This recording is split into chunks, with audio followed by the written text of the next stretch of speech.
seems so far away. Still I try to buy myself some time to get me to that place. All I want is you. Staying up till we want to. Tell you what, I bet that we could see it new. I wanna let you, nothing to do. Let's throw all our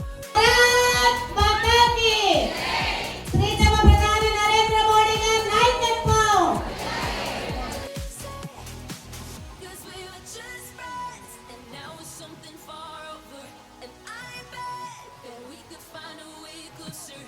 Never wanted to put all of this in your head, but I guess that we're only friends.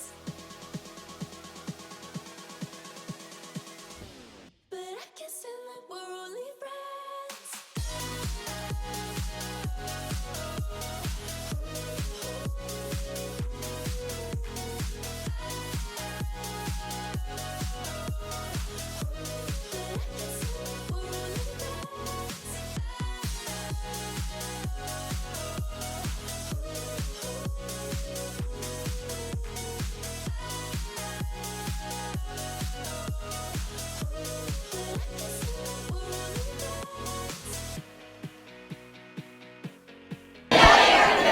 I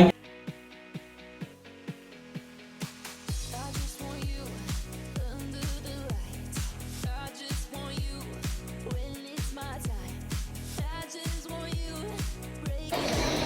ఈ మహిళా bill 33% reservation మహిళలు కావాలి అని గట్టిగా నినాదం చేయండి. ఖచ్చితంగా we are going to achieve this.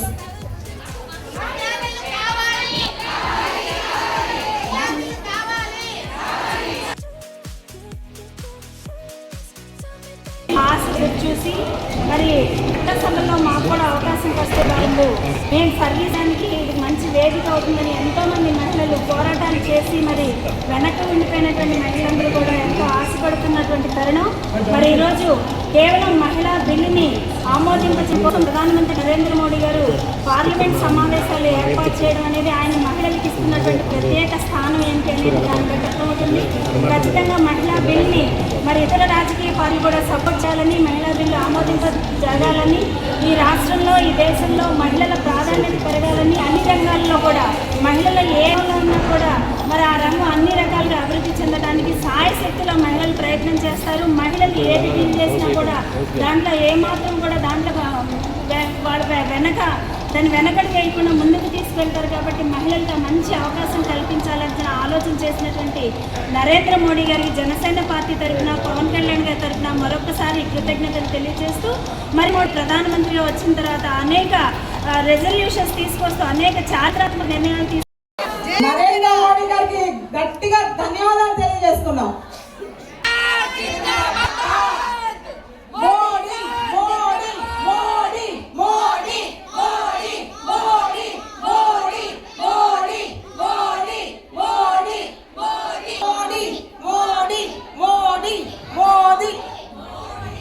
మహిళలందరికీ కూడా శుభాభినందనలు.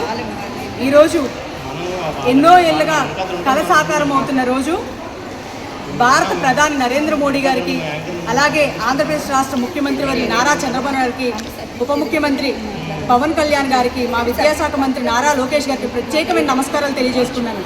మహిళ ఎక్కడుంటే అక్కడ సంతోష ఆనందాలతో తొలుతూతాం కాబట్టి మహిళలకి 33% రిజర్వేషన్ బిల్లుని పార్లమెంట్లో ప్రవేశపెడుతున్న సందర్భంగా ఈరోజు విశాఖపట్నంలో మహిళా మీటింగ్ సమావేశాలను ఏర్పాటు చేసుకోవడం జరిగింది. కాబట్టి ఈ మహిళా మీటింగ్ స్థానిక సంస్థల నుంచి చట్టసభల్లో మహిళకి తగిన ప్రాధాన్యత, గౌరవం, గుర్తింపు కల్పించడానికి 33% రిజర్వేషన్ని కల్పిస్తున్నందుకు ప్రత్యేకమైన నమస్కారాలు తెలుసుకుంటూ 2029లో ఈ బిల్లు ఆమోదించబడి 33% రిజర్వేషన్గా పార్లమెంట్లోని, అసెంబ్లీలోని, స్థానిక సంస్థల్లో మహిళ కూర్చోవడానికి పెద్దపీట వేయడం సువర్ణ అధ్యాయాలు లిఖించబడిన ఒక అంశంగా భావిస్తున్నామండి.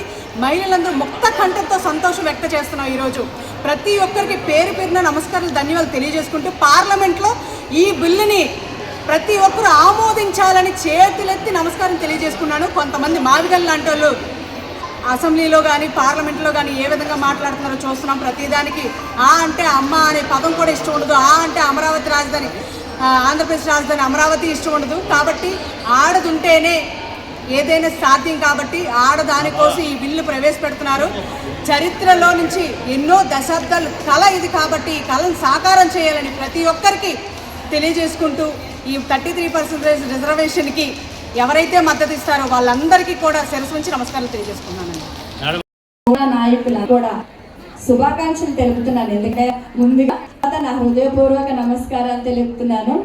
ఇప్పుడు ఈ రోజు మాకు ఈ స్టేజ్ లో మగవాళ్ళు లేకుండా అందరం మహిళలమే. ఇప్పుడు అందరూ ప్రతి మీటింగ్ లో స్టేజ్ మీద మేము ఒకరిద్దరం తప్ప అందరూ మహిళలే పురుషులే ఉండేవారు. ఎప్పుడు కూడా మహిళలకి 1-2 సీట్లు ఉండేవి స్టేజ్ మీద. ఇప్పుడు అలా కాదు, మొత్తం అంతా మేమే ఉన్నాం. దీనికైతే ముందు నాకు చాలా ఆనందంగా ఉంది, చాలా సంతోషంగా ఉంది. అంటే ఇప్పుడు మనం కూడా ఇది ఒక విధంగా ముందు మనం ఫస్ట్ ఒక అనుకో ఈరోజు భారతదేశ ప్రజాస్వామ్య చరిత్రలోనే ఒక మైలురాయి నారీ శక్తి వందన్ అధినియం 33% మహిళా రిజర్వేషన్ బిల్లు. ఇది కేవలం చట్టసభలో ఉండే బిల్లు మాత్రమే కాదు, మా అందరికీ ఒక రకమైన అవకాశం, రాజకీయ అవకాశం ఇచ్చే, మా అందరికీ ఆర్థికంగా బలంగా సపోర్ట్గా ఉండే ఒక బిల్లు అని మేము అందరం కూడా భావిస్తున్నాము. అలాగే నరేంద్ర మోడీ గారి నాయకత్వంలో ఈ బిల్లు ప్రవేశపెట్టడం మనం అందరం కూడా మహిళలందరం కూడా ఆయనకి మనస్ఫూర్తిగా ధన్యవాదాలు. ఒక్కసారి అందరూ చాలా గట్టిగా కొట్టాలి, ఢిల్లీ వరకు వినిపించాలి నరేంద్ర మోడీ గారికి.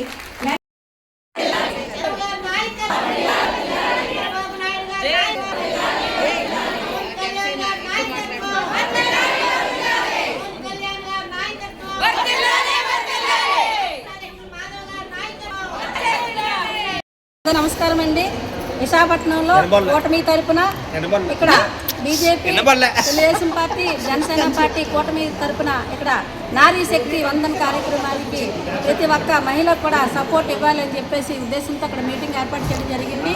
దీనికి 33% రిజర్వేషన్ ఏదైతే ఉందో 2006లోనే దీనికి ఒక సూచిక వచ్చింది. కానీ అప్పటి నుంచి ఇప్పటి వరకు కూడా ఎక్కడ కూడా అమలుపరచలేదు. అమలుపరచడానికి ముందుగా వచ్చినటువంటి నరేంద్ర మోడీ గారికి, మరి భారతదేశ ప్రధాని గారికి, అలాగే రాష్ట్ర సీఎం చంద్రబాబు నాయుడు గారికి, డిప్యూటీ సీఎం పవన్ కళ్యాణ్ గారికి, అలాగే నారా లోకేష్ బాబు గారికి అందరికీ కూడా ధన్యవాదాలు తెలియజేస్తున్నాము. ప్రతి ఒక్క మహిళ కోసం ఆలోచించడానికి ఒక అవకాశం వచ్చింది. కాబట్టి ఆపోజిట్ గవర్నమెంట్లు ఏవైతే ఉన్నాయో ప్రతి ఒక్కరు కూడా దీనికి సపోర్ట్ ఇవ్వాలి. కేంద్ర రాష్ట్ర ప్రభుత్వాలు సపోర్ట్ ఇచ్చినట్టయితే బిల్లు ఓకే అయినట్టు వెంటనే కూడా దీనికి రేపు రాబోయే 2029 ఎన్నికల్లో అసెంబ్లీకి వెళ్ళడానికి అవకాశం ఉంటుంది. మా మహిళలందరినీ గుర్తించండి. ప్రతి ఒక్క వెనకతలు బ్యాక్ బోన్గా ఒక అన్న ఇందులో ఎవరో ఒకరు సపోర్ట్ ఉంటారు. అదే మాదిరిగా మహిళలందరికీ సపోర్ట్ ఉండాలని చెప్పి బిల్లు ప్రవేశపెట్టాలి. రేపటి నుంచి స్టార్ట్ అవుతుంది కాబట్టి లోక్సభలో దీనికోసం అందరూ సపోర్ట్ చేయాలని మరొకసారి నేను ఈ వేదిక ద్వారా కోరుతున్నాను. నమస్కారం. మోడీ మోడీ మోడీ నరేంద్ర మోడీకి ధన్యవాదాలు. అందరికీ నమస్కారం. నా పేరు నాదెళ్ల జ్యోతి. అంటే ఈరోజు ముందుగా మహిళలందరికీ కూడా శుభాకాంక్షలు తెలియజేసుకుంటున్నాను. ఎందుకంటే ఏదైతే మహిళలందరికీ కూడా 33% రిజర్వేషన్ ఇవ్వాలని బిల్లును ఆమోదించడానికి పోరాటం చేస్తున్నారో ఆ బిల్లు ఆమోదించే విధంగా 16, 17, 18లో ప్రత్యేక సమావేశం ఏర్పాటు చేయడం జరిగింది. ఇక్కడున్న మహిళలందరం కూడా సమావేశమై ఆనందోత్సవి కార్యక్రమాన్ని నిర్వహించుకుంటున్నాము. అయితే నారీ శక్తి వందన్ అధినియం అనే పేరుతోటి బిల్లును ప్రవేశపెడుతున్నారు. అయితే ఇక నుంచి కూడా రాజకీయాల్లోకి ప్రతి ఒక్క మహిళా పాత్ర ఉండాలి. దేశ అభివృద్ధిలో ఖచ్చితంగా మహిళా పాత్ర ఉండాలి. అప్పుడు దేశం శరవేగంగా పరిగెడుతుంది అని నరేంద్ర మోడీ గారు ఈ విధంగా పేర్కొన్నారు.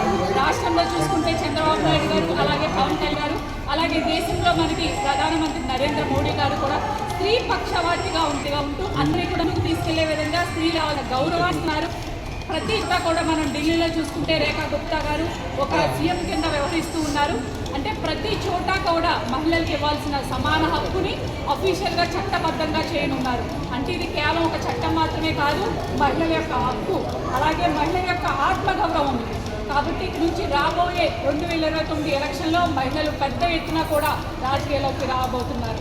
కాబట్టి మహిళలందరూ కూడా ఈ రోజు నుంచే సంసిద్ధంగా ఉండాలని మేము అందరికీ కూడా పిలుపునిస్తున్నాము. పార్టీలన్నింటినీ కూడా బలోపేతం చేసుకుంటూ మహిళా ఉన్నతికి పాటుపడతామని సభ ముఖ్యంగా తెలియజేస్తున్నాము.